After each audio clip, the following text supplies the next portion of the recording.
There's a point in everyone's jiu-jitsu journey where things get weird.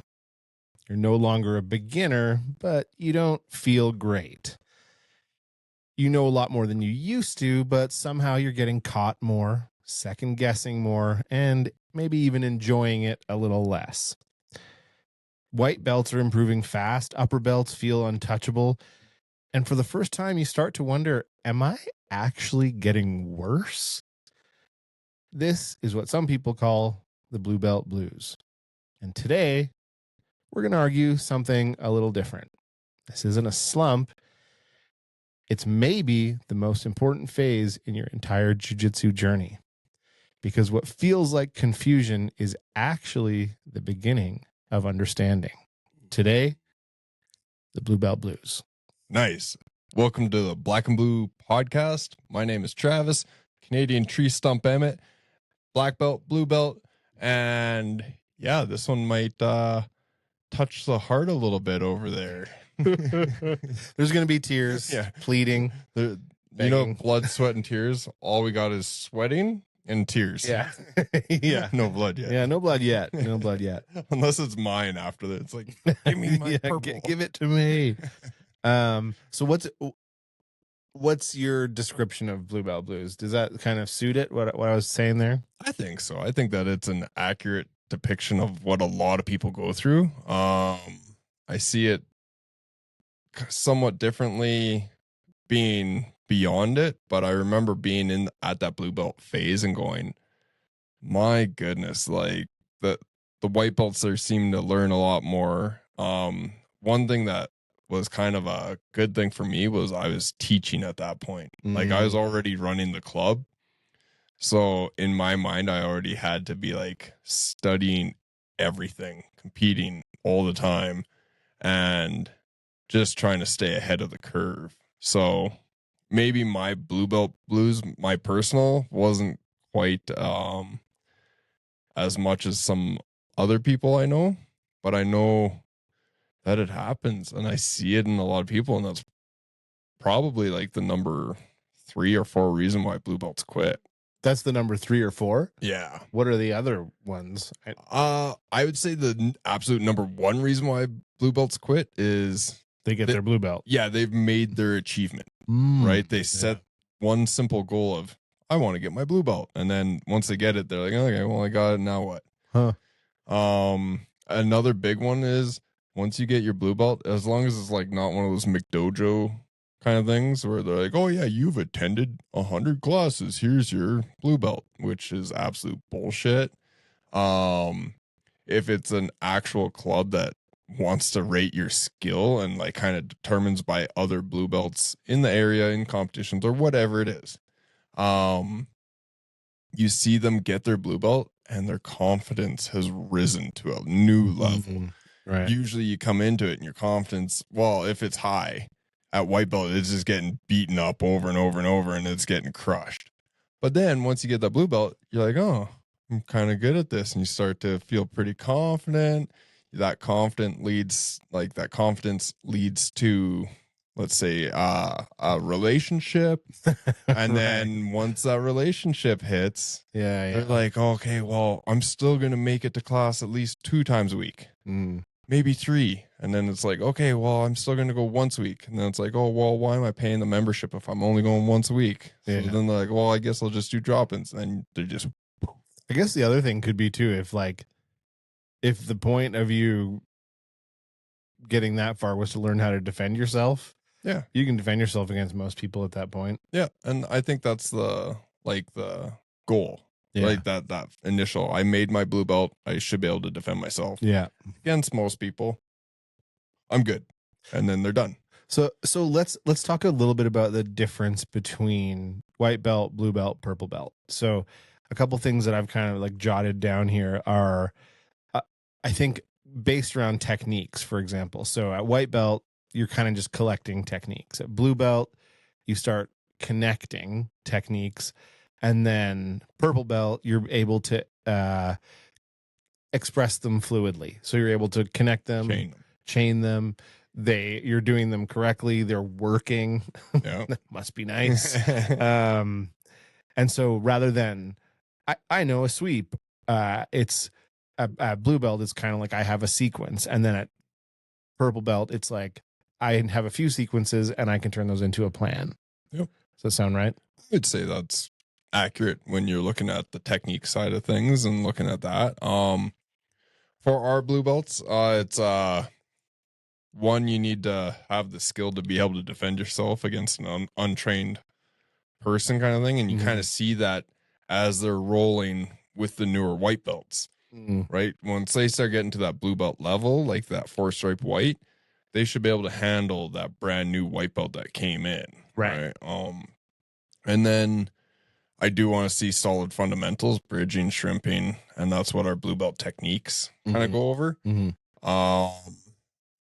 As well as like the understanding of what's going on, and breathing, right? And being able to go, okay, this is a bad situation, but I can breathe. I'm not dying.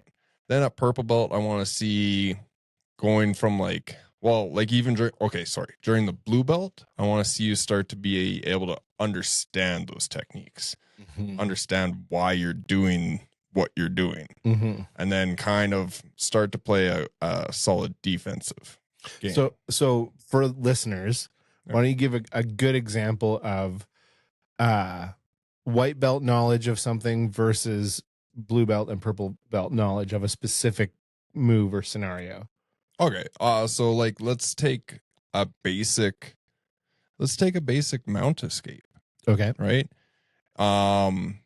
One at like that white belt level, you're learning, okay, I need to move my legs this way, I need to trap an arm, and then I need to bridge. Right. I know those terms, right? And then blue belt, you're like, okay, I need to shut down their post, which is their arm on the mat, right? So I need to shut that down, because if I don't, it's not going to work. So they need to pull in that arm. Okay, now I need to shut down the potential post of their leg. So I need to trap their leg one way or another, right? And then at purple belt, it's like, okay, I'm going to get this mount escape. I'm going to bridge and roll them. And then I'm going to turn that into a knee slice so I don't have to deal with close guard, right? They're planning a few steps ahead rather than being like just that base movement. We're looking at what's happening after that base movement, because they have that skill set where they're going to get that. Right. Okay. And then brown belts just do whatever they want at some point to like white belts and blue belts. And then like they're getting good enough. Usually they got a belly on them. And then, yeah, that's kind of, I want to see like brown belts have like a great teaching ability throughout all and have a good understanding of what we're doing here. Right. Whether they have it as there's so many different ways to express how you know jujitsu and how to express it to someone else. My way of expressing and teaching jujitsu is different than Carter's, is different than everyone else's. Like everyone should have their own little thing. And I'm here, I want to like teach athletes, I want to teach teenagers, old people, whoever it is, but by the time like they're good blue, purple, brown, they should be able to teach a class and not be like, oh, and answer questions if they arise. Maybe not all of them. I don't know all the answers. I might have some ideas, but if they say they know all the answers, they're bullshitting you. That's if an instructor tells you, oh yeah, I know all of it, it's like you're bullshitting and you need to having taught some kids classes and one adult class, I know that even as well used as you know something, you're instantly right off the bat, you're going to get a question that you don't know the answer to. It's going to, like, what if I do this? No idea. Yeah. And you have to have the ego about you enough, or understanding of your ego, where you have to be like, yeah, I don't know. Yeah. We can play around, but I don't know. Yeah. So in your mind, why do most blue belts, or why do some blue belts feel stuck? Like, I feel like, at least in my own case, you go up and down. There's times where you have, it's good days, bad days, hammer or nail. But I think there's a few traps that you can fall into, like trying to learn everything and master nothing. A big one I think is when you get caught in kind of the trap of rolling reactively, which we've talked about. Rolling reactively, not rather than trying to implement your game plan and like be proactive. Yeah. I think there's a lot of different reasons why they get stuck. One of the main ones is they just they stop setting a goal for themselves. They stop looking at it as an art that's ever expansive. They're like, oh, okay, well, yeah, I kind of know that. Yeah, okay, I kind of know that. A lot of them will just kind of dwell on that rather than being like, what is this like crux position? What is this deep half? And then like get interested. You need to spark that imagination again every time. Every single time you feel like you're in that rut or hitting that plateau and you're like just coasting along, find something that intrigues your imagination, that intrigues your soul to go, oh yeah, I kind of want to know more about that. Maybe your club doesn't do lots of leg locks. Dive into it. Maybe your club doesn't do this. And like, I've had people really dive into like front headlocks and start to learn way more than what I know. And I think that that's the greatest thing ever, right? I think that's the coolest thing about it is I dedicated a lot of my time to leg locks and triangle chokes. Yeah. And like mount escapes. Now, like beyond blue, purple, and brown kind of thing, I started delving into other things because I found interest in them. So I would say a lot of the problem is a lack of interest or a lack of direction. So when someone comes to me and they're like, hey, I feel like I'm in a rut, I feel like I'm stuck, I'm like, oh, what are you working on? What do you want to play with? What are you thinking about?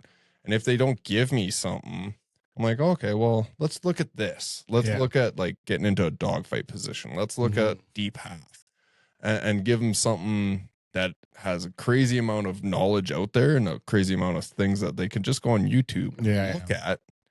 And then they can be like, oh, this is intriguing. And how do you, like in my case, I've gotten to a couple points where you were like, okay, work on half guard. And then it was Kimura trap systems. And there's been a couple other ones along the way. Tapping, like we talked about. Yeah, tapping. I'm like probably the best one. You got the best tap. Pretty sure. And I use it all the time. So, but like, how do you base those recommendations on ability, body type, attitude? Yeah, I body type is a big one. I'm very, I watch so much jujitsu and MMA and all this stuff. Like that's it used to be entertainment for me. Now it's like studying, and I like to study that. I love it. And then when I see something happening at like say UFC, BJJ, or any of these other ones, or ADCC, and I'm like, oh, that's really cool. I bet, and that person kind of looks like Emmett, that like same height, body type, whatever it is. But they're like, okay, that looks like it would work really well for this person. So I plant a seed. I'm like, hey, dive that arm a little bit more, do this a little bit more, and hopefully it sparks something in the person to be like, oh, that worked. Yeah, and then hopefully it kind of progresses from there. Yeah. So that's kind of what I feel a good coach should do, should spark interest. Yeah. And maybe know you well enough to be like, this specific thing might appeal to you. Yeah. Know your students. There's so many clubs out there where they wouldn't know the name of the person, of blue belts that they've promoted. And it's crazy to me. Like, and I see that a lot and I hear it a lot. And it's sad to hear that a head coach who's given you a belt because you've been there for however long doesn't even know your name. Like, that's brutal. And then so along with that idea of like, work on this. I think there's two things there. One is getting out of that mindset of there's too much out there. There's too much out there. I don't know what to focus on. Like, I'm just I'm learning a little bit in this class, and then I'm just rolling, and then you can float. You could float forever in jiu-jitsu yeah. and never really like master anything. So I think there's something about kind of giving people a bit of tunnel vision to help them Yeah. focus on something. Eh. And then the other thing I think is maybe, excuse me, like helping them, if you're doing it the right way as a coach, helping them kind of carve out their own identity so they have something almost like an ideal version of themselves to look forward to and be like, oh, I'm that guy. Yeah. You know? Yeah. I think that that's a great way to explain it. And it should fall down on a coach or a higher belt or someone to like guide you to the next step. One of the coolest things is like Jonah, right? He's hitting arm bars from everywhere, and I don't teach many arm bars. Like I'll show them, and I know enough about arm bars. I just don't. I should probably teach more, and I think I've said this before, but I mean, it's not my go-to. I've hit one arm bar or two arm bars in my entirety of like 12 years of doing this, or 13 years or whatever it is now. But he's hitting them from everywhere, and then like we just tweak little things, and he's getting really good at them. And I think that that's the beauty of it, that you can just be like, boom, here's something that you're really liking, that you're into. Let's expand upon it. Look at this guy, like watch whoever it is and really dive into it. I think that that's the coolest thing that you can do for anyone. Jonah triangled me the other day. Oh man. I had nothing. His triangle, his arm bar, and then he's getting a really good rear naked choke too. Oh, nice. Nice. Yeah. I think that's why my trachea is like constantly sore, because we're doing the MMA thing. And he's just like, guess what? I'm going to jump on your back. Boom. And I'm like, oh man, your bony ass little arms are digging in there. Hurts. It's good though. It's awesome. I love seeing it. And so another thing that you and I have talked about is a game plan, having a game plan and implementing that game plan for specifically with the, from the perspective of blue belt blues, getting to that transitional state between blue and purple. Explain what a game plan looks like. Not a specific game plan, but what a game plan should look like. I think, okay, so for myself, I prefer, like, say, a knee slice going one way, and if they give me the other leg, I will jump on a leg lock going the other way. Like what we were doing tonight. Yeah, essentially like that. And it's what is my opponent presenting to me, and how do I attack it, or how do I go through it, or how do I defend against it? Have a game plan from not just the move that you're doing, but what comes after that move. And then you're trying to, for me, I relate it to chess, right? We're trying to put them in checkmate. And every little move, say it's a little pawn and you just move it forward one, that's a stage or a step in the direction that you want to go to checkmate. Right. I've been told like many different ways. Another way is like you're going down a hallway, and in this hallway, it's full of doors, and you're guiding the person, right? And you're closing the door. You're like, no, can't go that way. That's your game plan. That's your game plan, shutting down one of their defenses. Then they want to go another way, and you close that door, and you're like, no, not that way. And then you eventually get to a point where you're like, hey, look at this door. And you open it up, and you're like, here you go. Walk through that. And it looks inviting. It looks like a happy little, not The Shining, by the way. It looks like a happy room. And like you guide them into that, and then so not this room when I entered it today. No. When you just jumped on you from the dark off the shelf. But that's like you're game planning the next move. You're trying to prevent what they want to do, but you have to have the knowledge of what are their options in these positions. So, okay. In anticipation of this conversation, I looked at a couple options for myself. Okay. And I think tapping. Yeah, just tap. Game plan. So tell me if these game plans make sense. All right. And I know what I'm not doing here is looking at like alternatives. It's more like here to here to here to here to here. All right. And I think that you're So talking about sequential game plan. Yeah. Without if then statements in there, right? So half guard to underhook to dogfight, sweep, pass, side control to technical mount to back take to choke. Yes. Pass, pressure, side control, technical mount, back take, choke, and or back triangle, something like that. Okay. Yeah. Those are like I'm in analyzing what my general paths look like. Yeah. Ideal paths, that's the ideal sequence. Yeah. What we talked about tonight about the dogfight was a major roadblock for me because it's like attempt, fail, attempt, fail, attempt, fail, and then you're just. And so if you're going from A to F, you're not making it past C, right? Correct. Yeah. Correct. Yeah. So that is a game plan, but you're hitting a what if. Mm-hmm. What if they are too high? Well, we have to actually attempt the dogfight and get that knee behind them so that I can lift them up. Right. So that's where is, and I wouldn't say that's a branch, or actually, I wouldn't even say that's a what if. That's a how do we fully formulate C? Yeah, totally. Right now, you're the lowercase c. You want the big case. C, and so you can go through.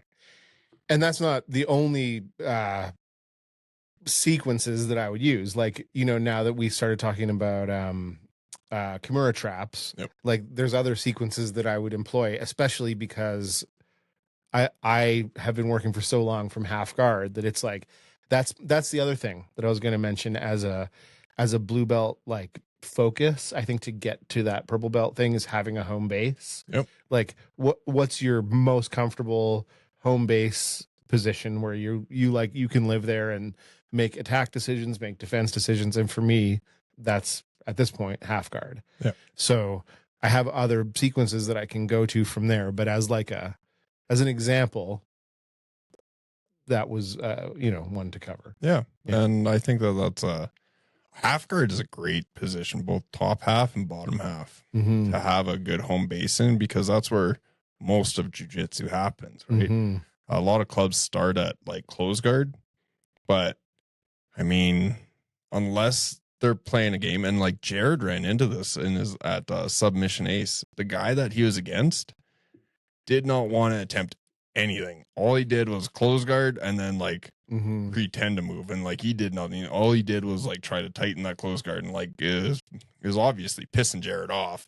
But I mean, he was doing good at getting out of it, but that guy only wanted to play bottom close guard, and like that sucks. But that's so rare nowadays. Like that's old school. That's people not wanting to play the game. Taking my ball and I'm going home. Yeah, pretty much. Like it was, I was like bummed for Jared because he had to fight him in both gi and no gi, and I was like, oh, all he's gonna do is do his close guard thing again. And Jared did awesome. He did really good at both, but yeah, it was like you need like that's rare. Close guard is becoming increasingly rare, unless it's gi. Gi, you see it a little bit more, but no gi, it's rare. It even feels boring to do it. Oh, man. When you wind up there as the close guard person, you're like, this sucks. Like, boring. Unless you have a super active cut the angle, get your hips off to the side, and try and get in on a triangle back, whatever it is, awesome. But yeah, you get these people that just sit in it, and you're like, oh, like your eyes start to roll back. It's crazy, but it's rare. Now, half guard, you got to get good at half guard. Why? Because that's where most of jiu-jitsu, the transitions happen, is this half guard kind of situation. And I like both top and bottom half guard. I think it's a great way, one, for me to transition to like leg locks if I'm on top or bottom. And it's a great way to get to the back on both occasions too. And, I'm actually realizing that both the questions I asked tonight in the advanced class, both had to do with like getting to a part of that chain where it's like, because the other one Just was separate instances. well, one from the top and one from the bottom. Yeah. Right.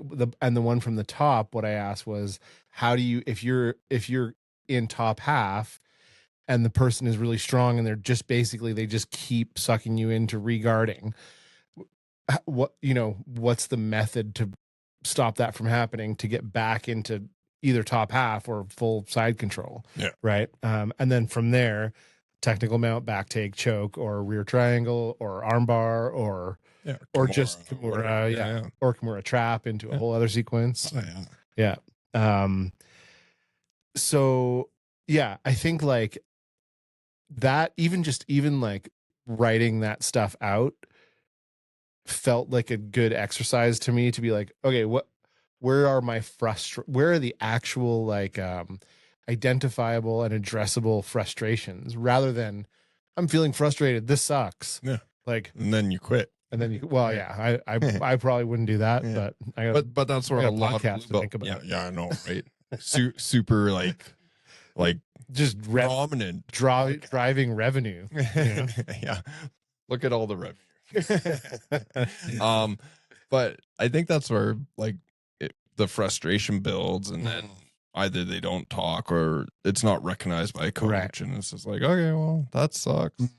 Yeah, it'd be not being recognized by coach would be, that would suck. If you're just sort of like, I got to go on Chat GPT and figure out my jiu-jitsu game. Like, and that does happen. It's a lot of it, but that's those like big gyms that nobody knows anyone else, or they have their little cliques and nobody's allowed in them. Is there something to be said for like, so here's how I was initially looking at that specific, I'll go to specifics for a larger point here, but like I was looking at coming into dogfight as like, I guess I just need to really try harder rather than like, oh, I'm doing something wrong. Yeah. Do you think that's a mistake that people make? Oh yeah. Yeah, I think, and that's where one, they either go, well, this doesn't work, right?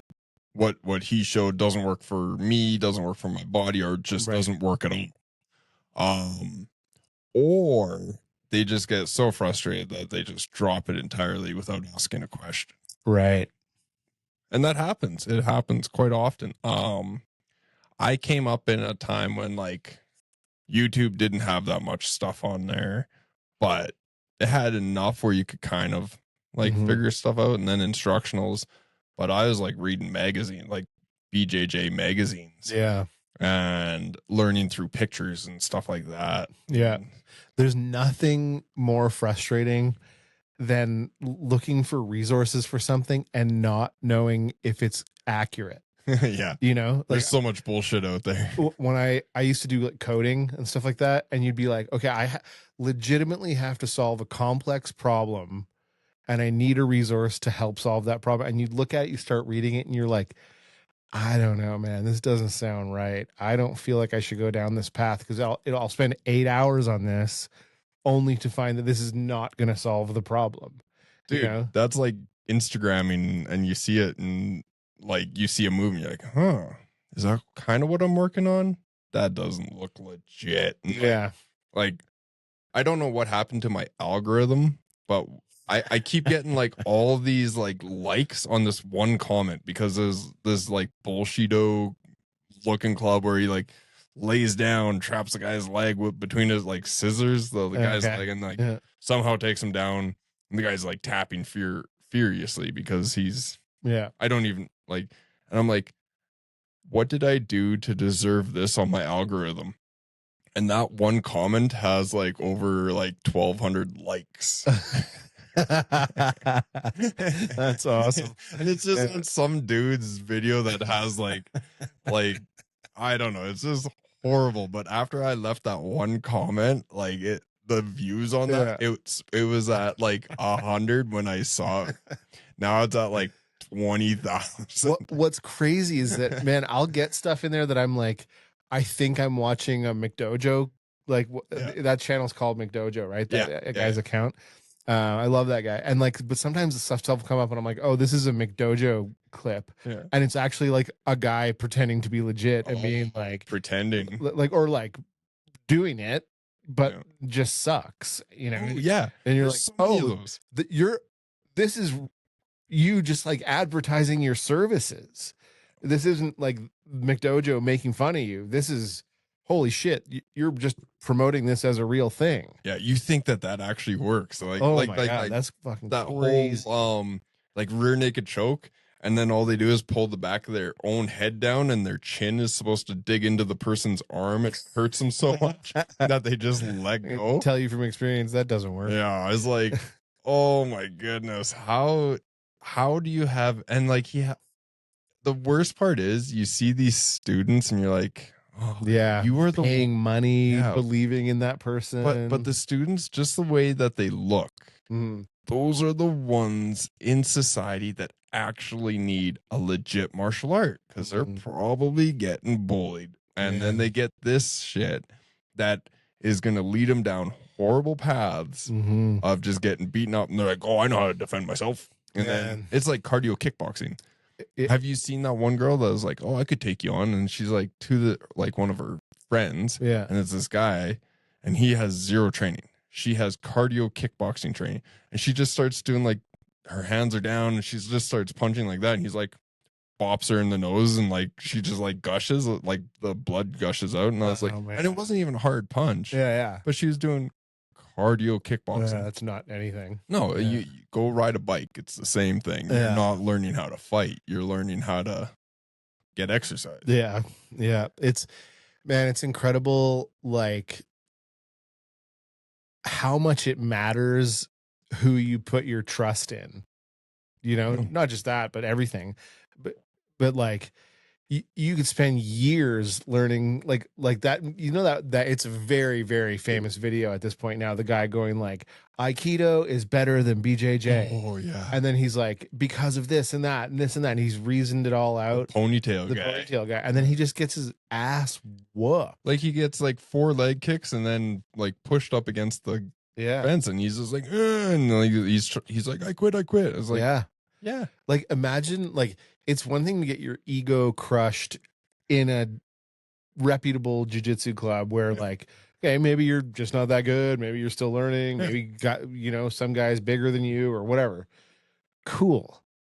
But imagine the ego crash of like, I spent 20 years learning Aikido, and I think it's just like I just think I'm the coolest guy, and I have the best martial art. I know how to defend myself against all the other martial arts, and I have these like, like dark secrets of, the ancient martial artists. Knows how to use chi. And then someone just comes and is like, no, bam. Yeah. Like there's a guy in Japan that just goes around and he challenges like the top people in all these like wushu, tai chi, whatever it is.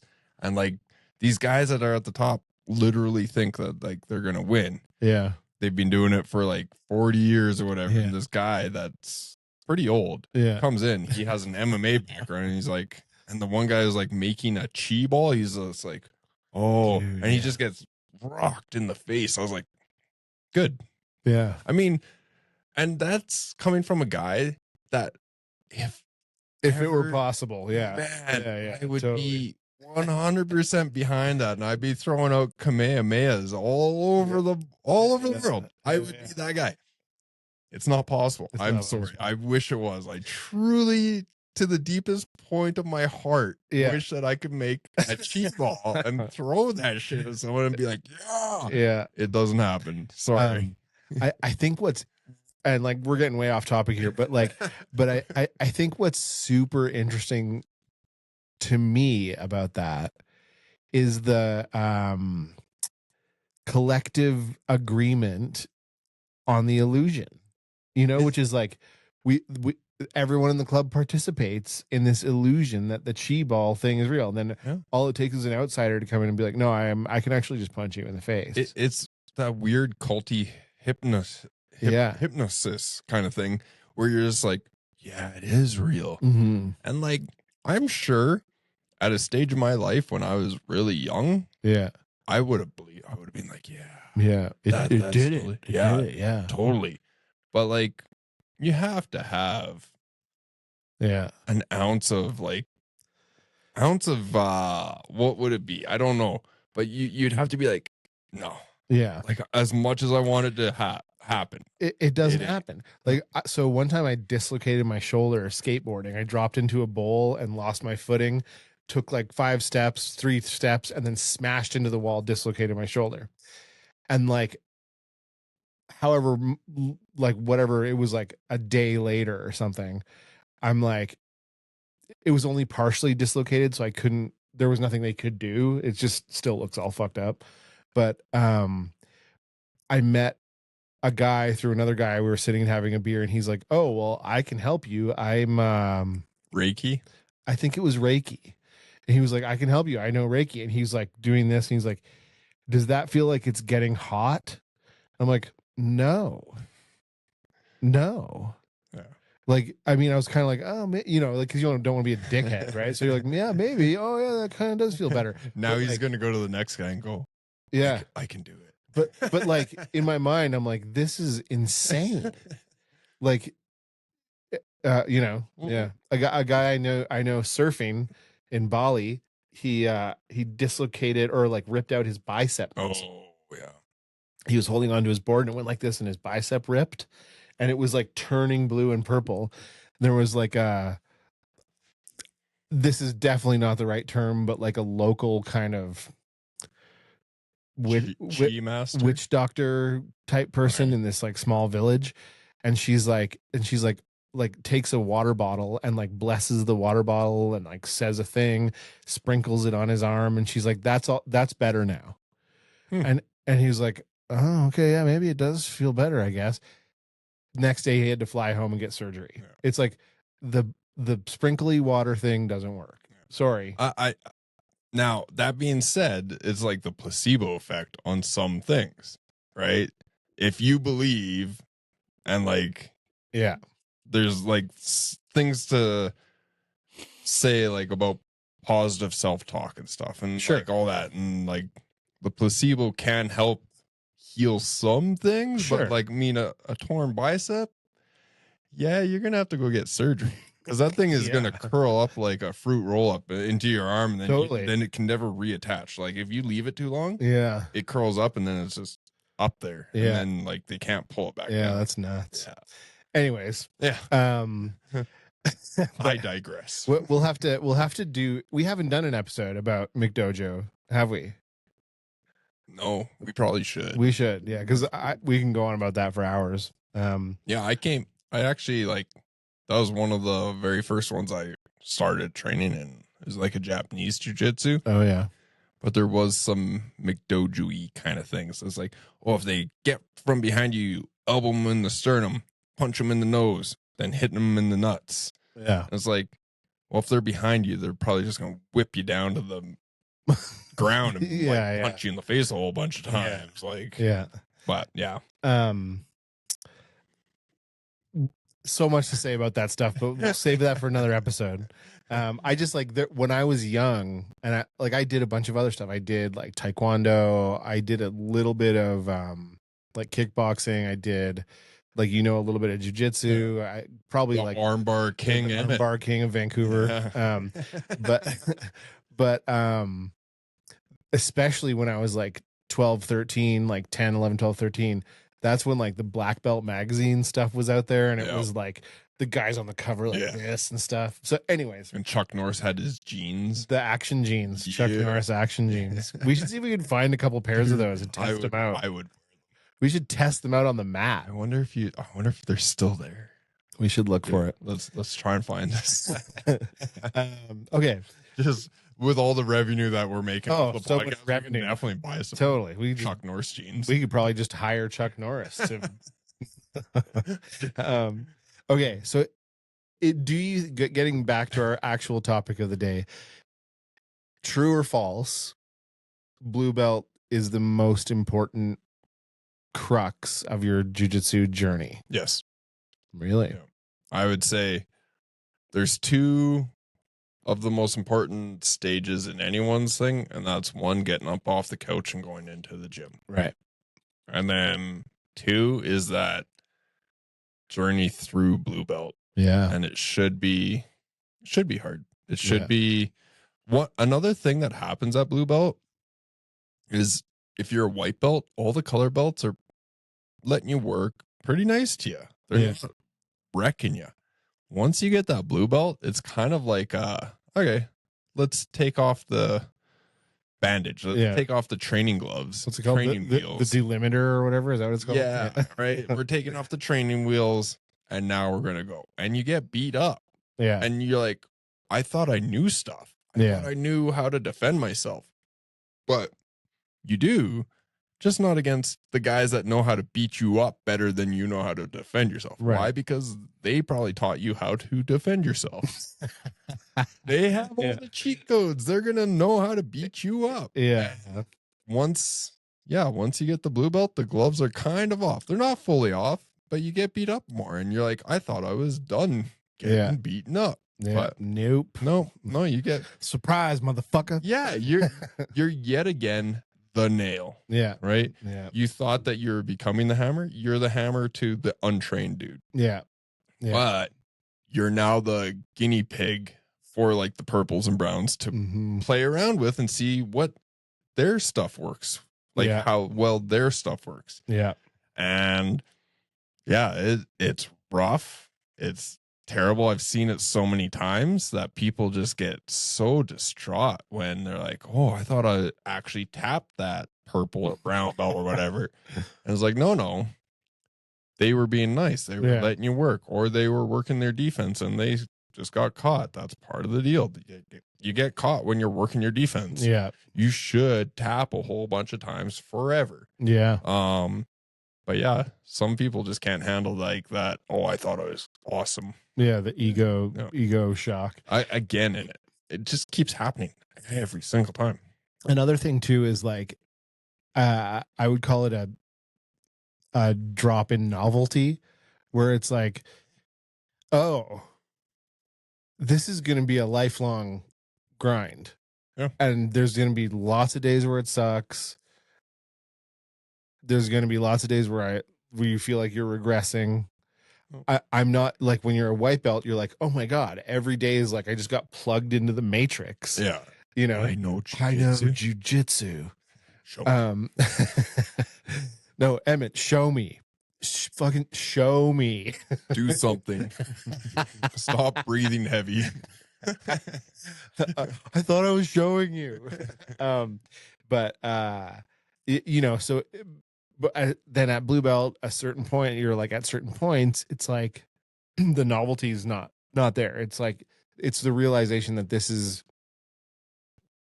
the real realization. Yeah. Not just the intellectual realization, but the long-term realization that like, but I think what you're saying that sparked the curiosity again. Recreate that novelty by focusing on specific things and taking the initiative to do so. Right. Yeah.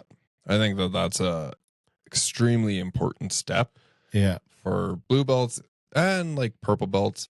Purple belts, you can hit that too. You can still hit that, like that long stage. A lot of purple belt is one of the longest belts. Yeah. Right. Fuck. Yeah, I know, right? Just another step. But it's cool to see the sparks of realization, where even if it's a sequential movement that you're trying to do, like get from bottom half to back control. Yeah. And how you get there. And then seeing that spark of, oh, it's an easy little step, but I've been overlooking it. Yeah. It's cool to see the people realize that and then dive right into it and be like, oh, I'm going to go hard and I'm going to just let the white belt get into my half guard and then rep it a million times. Yeah. I think that was one of the coolest things about coming up. And started out the club as a 3-stripe white belt and working up from there, is everyone was on my heels all the time. Like there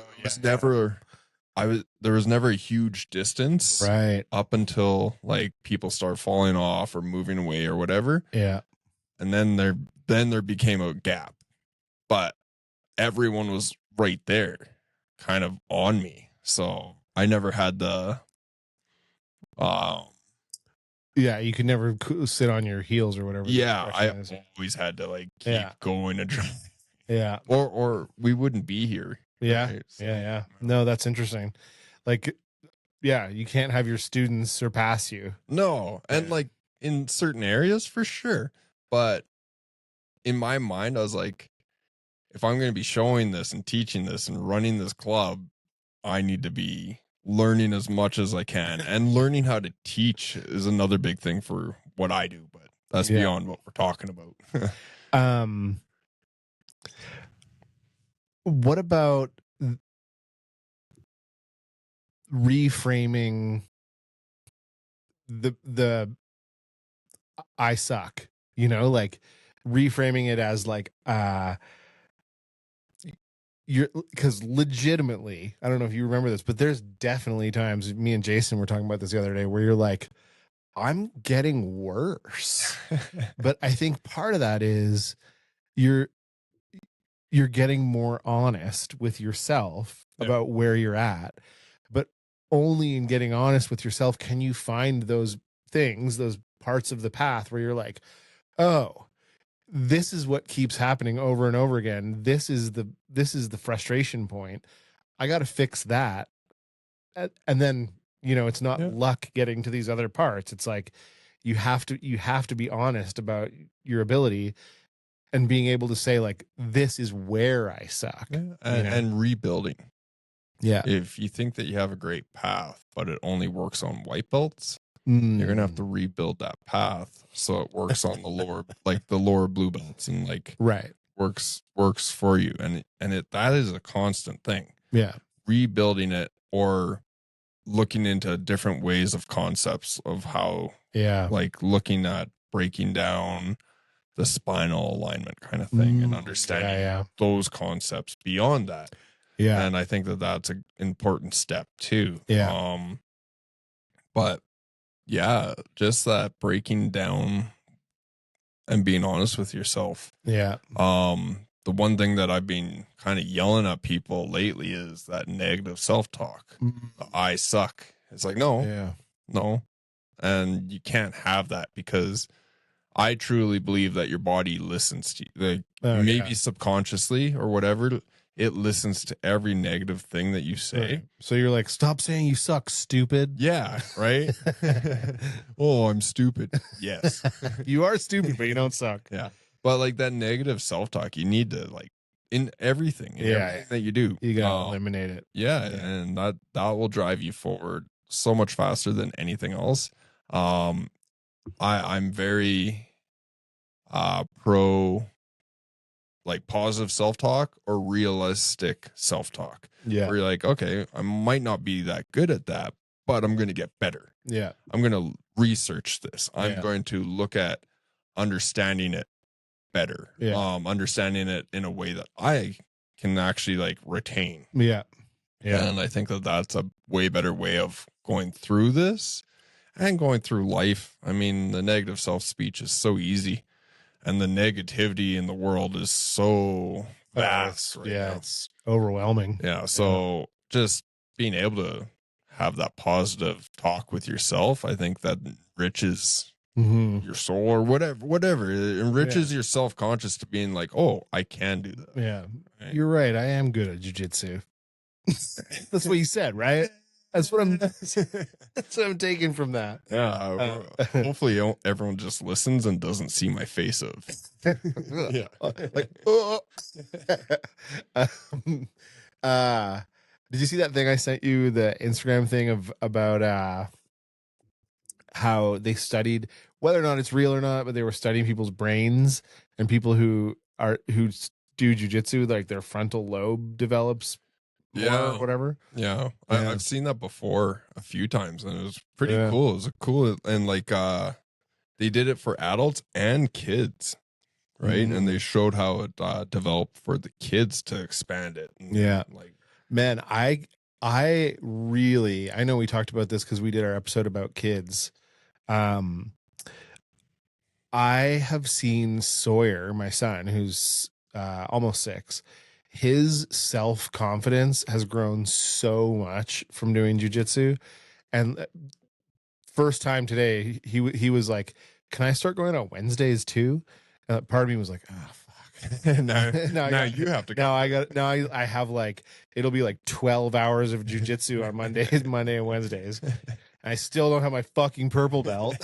But like I might give you your 5th stripe. there you go. Actually, I think I only have 3 stripes, so you know, I know. we can meet in the middle. I was like thinking, I was actually thinking about giving it to you, and then I was like, no, we have an episode about blue belt blues, and that'll just give them a spark of happiness, and I can't have no, I can't have that. Gotta have him blue. But yeah, that's the kind of good coach I am. like it's like a reality show where you're like, I think Jason was talking shit about you. Yeah. But yeah, it like I don't know, like part of it I would probably credit to him just getting older and getting bigger and stuff. But like just doing things like even the warm-up stuff, you know, like army crawl, I've seen somersaults. He's looking way better. He's a That's different cool. he's got a different level of self-confidence and understanding. Like he's like, oh, I can do this. Yeah. Before I felt like he was a little bit like, oh, I don't know, I can't. Yeah. And like he did a lot of I can't. Now he's like showing kids. Yeah. He was like showing yeah, cool. Yeah. It was pretty cool. Like every now and then I just poke my head and watch him. Yeah. He's doing it. And Ziggy's a little bit ahead of him. I think in Ziggy's a really athletic kid. Yeah. But he also like he comes twice a week, and I think he has 3 stripes now. And I think like Sawyer doesn't really like care about stripes, but I think he sees Ziggy and he's like, I think I would like to catch up. Yeah, you know? I think I care a little bit more now. Yeah. So that's cool. That's that fire behind you, you know.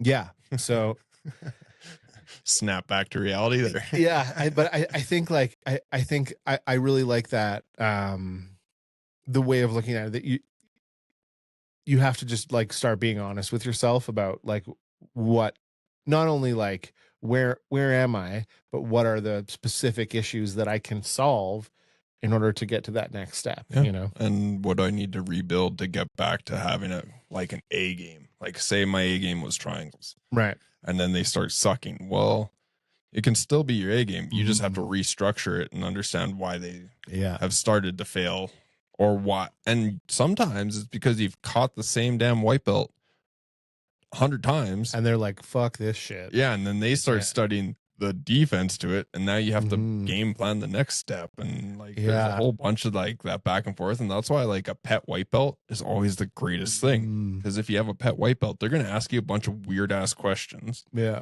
One that you're going to have to be like, I don't know, but I'll find out. And then they start to like, if you roll them a whole bunch, they start to figure out your game a little bit. And then it makes your game have to get better. Yeah. It's awesome. Yeah. Yeah. I just figuring out those. Oh, you know what I was going to say? I think the other thing that you can, as a blue belt, that you can derive, or that you can like really derive some pleasure from, and some like, I don't know, a little bit of that spark and excitement, is not just having like sure, build your fundamental game plan, but have 1 or 2 marquee hot shot moves that you can do. Yeah. You know, that you're like, oh my God, I fucking hit that. I'm like, that's awesome. I want to check the tape and see that, you know? Dude, in my blue belt days, that was Peruvian necktie. Oh, nice. Yeah. Peruvian necktie. And then like, I don't know, I call it the mean Gary choke, where like you punch your own lapel across their neck and then you do a spinny move and all that fun stuff. Yeah. Just because it is a highlight reel if it works. If it works. Yeah. So mine has been that one Kimura trap spin around thing. I've hit it on a few people that I'm like, I hit that on you? Yeah. I mean, I don't wind up like closing the deal and submitting them usually, but like, although I have, but it's like, whoa, holy shit, that was crazy. That worked. So I think like that's a good way to spark some excitement too. Totally. You know? That's a good way to keep going with it. It's a cool thing. Actually, I think I forgot to mention injuries are another big thing that makes people quit. Yeah. Yeah, And that would probably be up there with 1 or 2 yeah. on that list, because as a white belt, yeah, you're take little tiny injuries usually, but at blue belt you take, sometimes you can take a little bit bigger injuries. Yeah, Yeah. right. Knock on wood, but that's another potential, and it's just time in the game, Yeah. right? And man, like it, even being sick, getting sick, you know, like I was sick from January to mid-February, you know?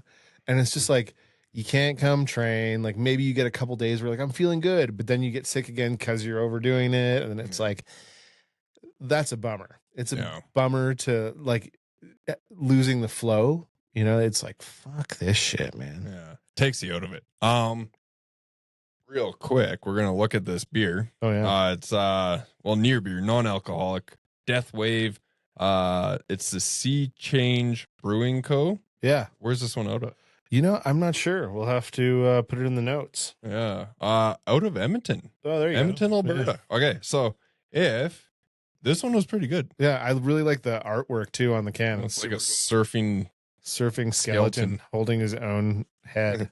But yeah, if you like your non-alcoholic beers, this is a non-alcoholic lager. Yeah. So yeah, check them out. Yeah, they're definitely going to send us a free case after this promo. For sure. Damn, we are so good at it. Revenue, baby. Yeah, yeah. That's what it's all about. I also had a couple of questions about this. This is just Element, LMNT. It's just like a saltwater drink with all the fun stuff.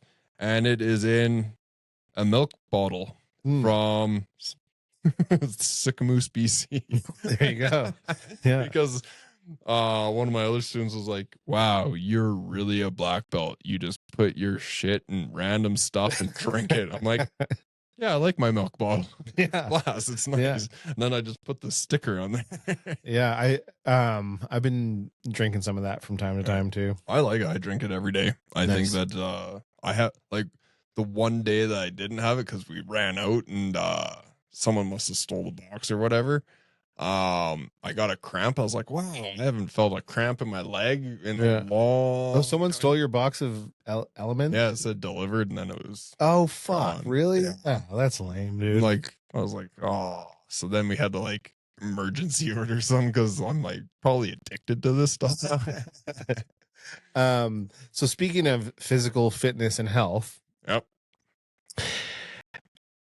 so that's another step that I've been taking the last like month and a half is like I know it's not about strength, but I think at some point if you're committing to being a jiu-jitsu athlete, whether you're a competitor or just a hobbyist, you got to commit to being stronger, to having some flexibility, to like having some kind of commitment to strength, you know. Totally. I mean, I don't do much. I do a lot of kettlebell training, and I've been doing kettlebell training for like the last year and a half. But I don't do like the other stuff. Like I don't go to the gym and do that. But I truly think that building up the muscles around like my shoulders, around my knees and stuff, like squats and shoulder presses and hanging and stuff like that, has greatly reduced the amount of injuries. It's greatly reduced the amount of like groaning as I get out of bed. Yeah. I feel pretty good about it. Yeah. The whole like shoulder injury leading into the MMA fight really threw me for like a loop because I was like, oh, I can no longer fight out of my normal stance, which is southpaw. And that wasn't this fight. It was like a previous 2 fights fight. ago. Yeah. Okay, Yeah, and I had to fight out of like orthodox, and I just got my leg handed to me, and I was like, yeah, I don't know, I don't fight out of this stance primarily. Like I switch, but yeah, so that shoulder injury really made me go, okay, I need to get a little bit more serious about this. I'm aging, I'm old, so it's like, okay, let's figure this out. So the kettlebell training has helped a lot. Oh, nice. Yeah. It's too bad you couldn't have started in the wrong stance and then done the Princess Bride thing. Been like, I have something to admit to you. Actually, I'm left-handed. Yeah. Yeah. Well, and I do that often. Like in my other fights, I sometimes come out orthodox. Sometimes I'll come out southpaw, but I can fight out of both. I just don't like fighting out of one full time. and I had to fight out because I couldn't do anything with my right shoulder. Right. Yeah, sucked. You know, that us talking about so physical fitness, check. Yeah, It's a do good, it. good Start thing. it. Start it early. Yeah. I'm the worst example. I might be a good example because I started really late. Yeah. And I mean, my body's riddled with injuries. Yeah. I'm sure that if I would have started earlier, You would have prevented some yeah, injuries. because it builds up muscle around those areas that Totally. needs Of to course. be safe, right? Totally. So yeah, maybe I'm a good example of what not to do. Yeah. Start getting some, however you want to do it. I like my kettlebells. They, I don't know. There's a whole exercise routine that I was given, and I was like, cool, I'm gonna do that. Yeah. If you want to go to the gym and lift heavy, whatever, but Yeah. start taking care of your body for sure. That, you know, that thing we were talking about kind of writing out your systems. The thing I forgot to mention about that is, so when if people ever ask me, like, you know, I'm thinking about changing jobs, or if they're put in the position to where they have to change jobs, you know, like they've been laid off or whatever, I genuinely, like, the biggest piece of advice I give to people is take stock of your accomplishments, right? Because what winds up happening when you're changing jobs, especially if you're forced into a situation where you have to look for another job, is that negative self-talk kicks in and you're like, I'm not good at anything. Who the fuck would hire me? I was lucky to have the job I even had, you know, like that kind of stuff. But when you take stock of your accomplishments and you write them out, it's like, oh, I've actually done a lot and I know how to do a lot. Yeah. And I think that similarly with jujitsu, if you're like, okay, what's working for me? What do I know? What do I really know? And what do I like? And what has, like, really worked for me?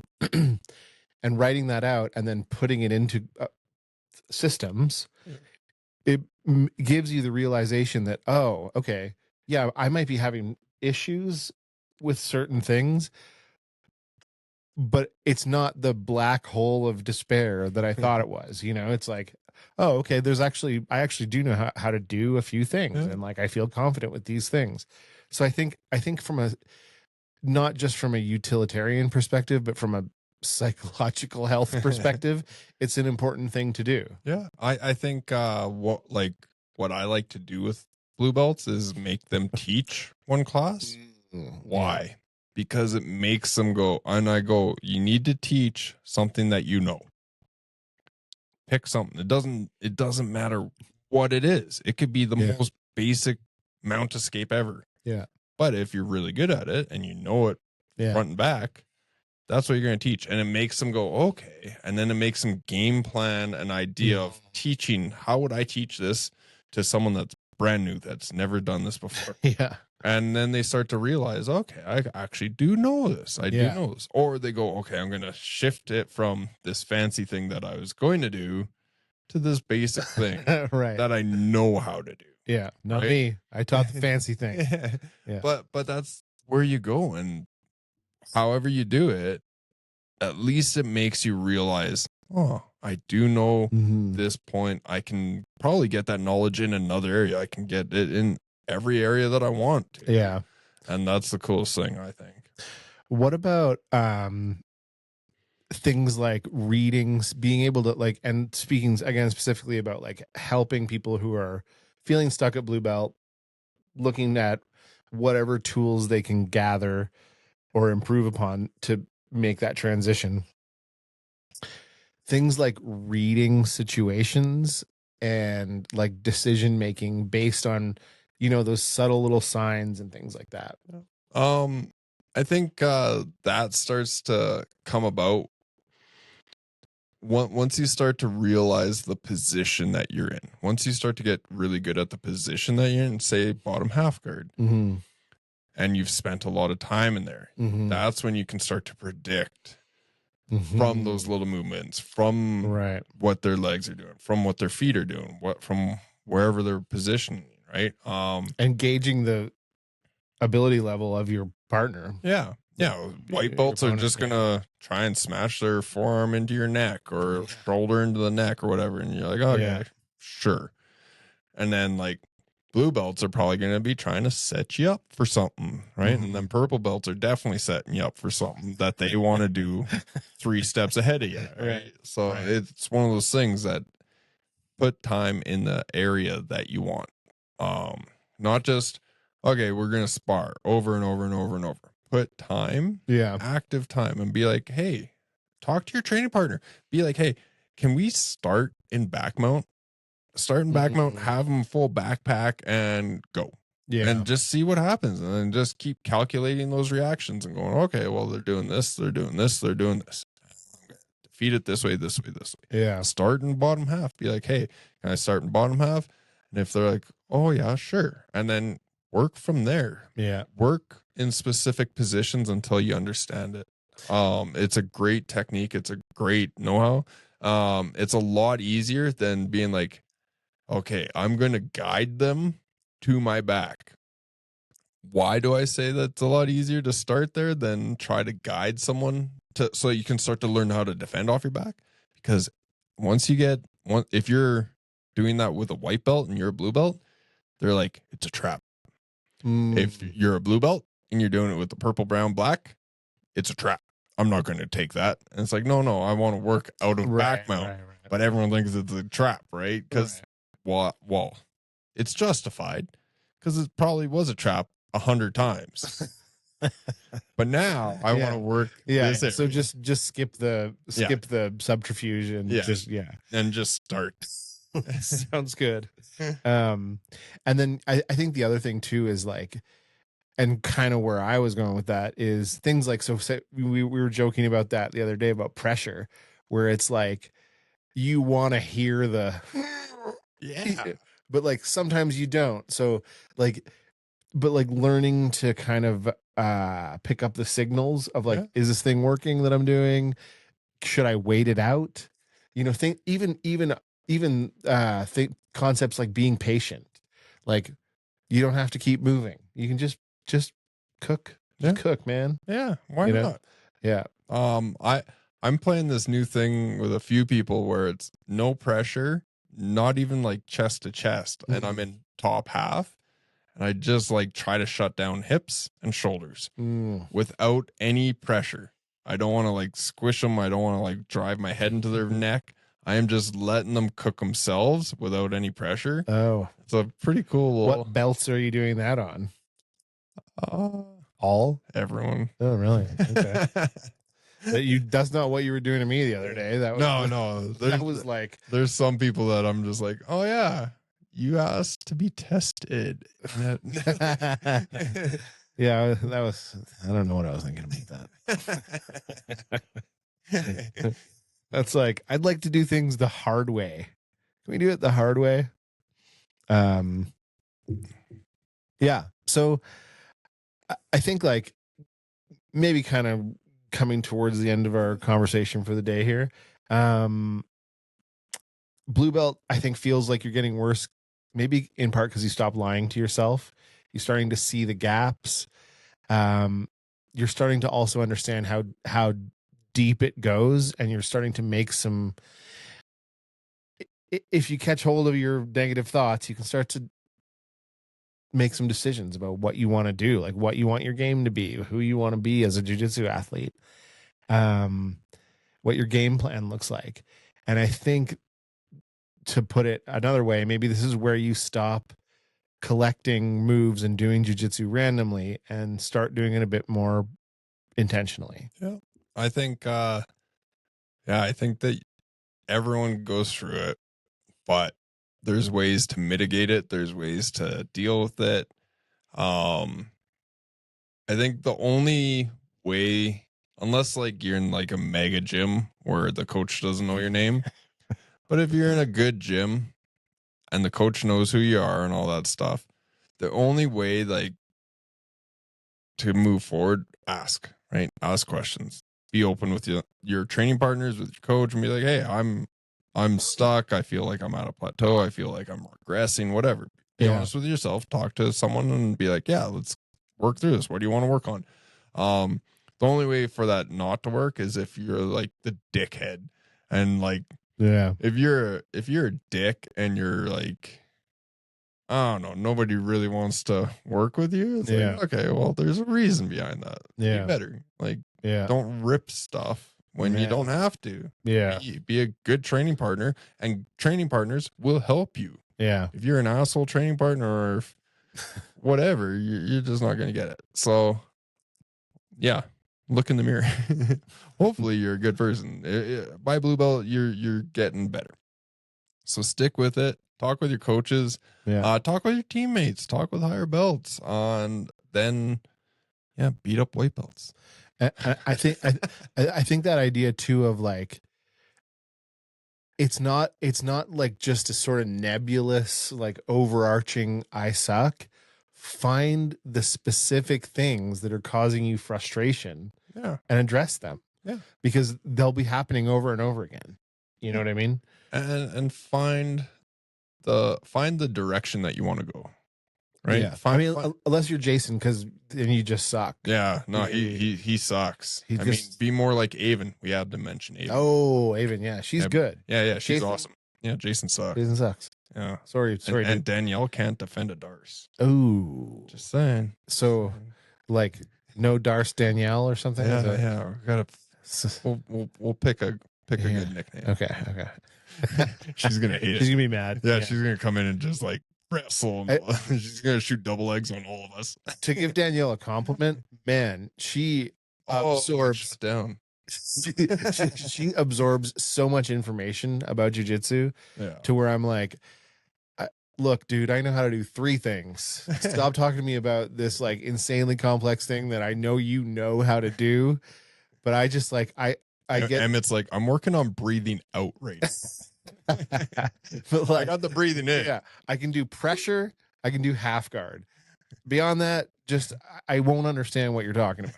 So Yeah, no, she's awesome. She can retain quite a bit, and she comes with interesting questions, which I absolutely love. Yeah. She's like, hey, I'm getting stuck here. I'm like, yeah, you are. yeah. She's like, how can I fix that? I'm like, let's go through it. Let's play. Let's and like it's like teaching her how to beat me in my game. Essentially, that's how it feels like every time. She's like, yeah, I'm getting stuck here. I'm like, yeah, I know. I put you there. Yeah. She's like, how do I not? I have daydreams about the day that I trick you into something and then sub you. I'm just like, I know it'll never actually happen, but like, I love that it's a dream. yeah. And it's like, oh man, then like, but I don't actually have an actual plan. It's just like that's a nebulous thing. Yeah. Like, oh, I'll trick him into doing something. But yeah, It's like when you wake up and you're gonna write down your dream, but you can't remember what the dream was, and you're like, I can't remember what the submission was, but I had the feeling that I subbed him. What it's actually going to be is I'm going to be like, Travis, come outside. There's an emergency. Hit you with my car. Leg lock. Yeah. Then get out and sub you. Yeah.